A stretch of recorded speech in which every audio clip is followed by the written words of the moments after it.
एवढ्या थंडी गारट्याचं हिनं मला आईस्क्रीम आणायला सांगितले. ऋषीचं पण काय काय. ए कोण आहेस तू? हा आणि इथं डायरेक्ट वाढत कसा काय घुसायला लागलायस? एक मिनिट, चोर बेर आहे काय तू? चोर वगैरे नाही मी. मेनका ताईला भेटायला आलोय. मेनका ताईला भेटाय? अरे पण कोण आहेस तू? ते मेनका ताईला माहित. काय? अहो म्हणजे त्यांच्या गावाकडनं आलोय मी. आता तुम्हाला काय माहित असणार? अरे हे असं घोंगड बांगरून घेऊन तोंड लपवून का चाललाय आतमध्ये?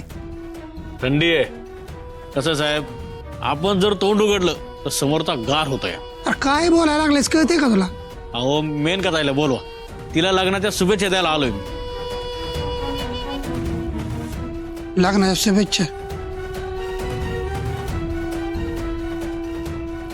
एवढ्या रात्री त्याची काय गरज आहे? नाही म्हणजे फोनवरनं पण देता येतात की शुभेच्छा. आपलं कसं आहे ना, एकदम थेट असत. हा बर, जा त्यांना बोलवा. इथं वाडीचार नको. अजून बी लय काम आहेत माझे तिच्याकडे.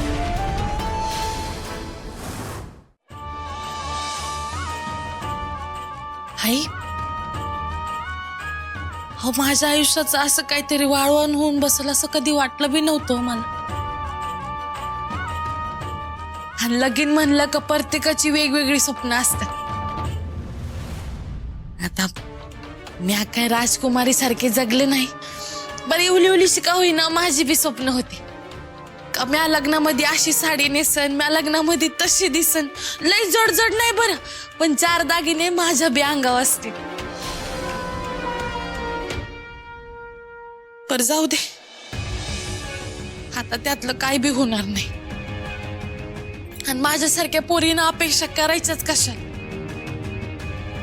हेच जर नशिबात असन तर हेच खरं. काय लगीन, काय जोडीदार, काय विचार नाही करायचं. असं कशापायी बोलतेस मेनका? हे बघ, तुझं लग्न कुठल्या बी परिस्थितीत झालं ना तरी त्यात काय बी कमी पडू देणार नाही. शब्द आहे माझा.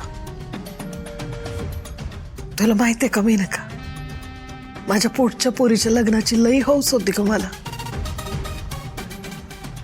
पण ते सुख माझ्या पोरीनं मला मिळू दिलं नाही. पण नाही, तुझ्या लग्नात का नाही समद करणार आहे मी.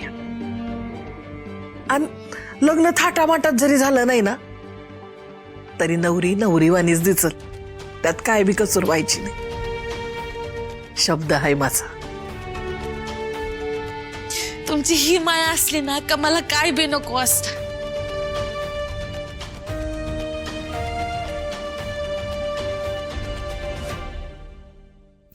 नवरी ही नवरीवानीच दिसायला पाहिजे.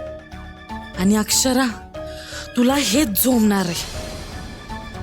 तुला जिवंतपणी मरण देणार आहे मी, मरण.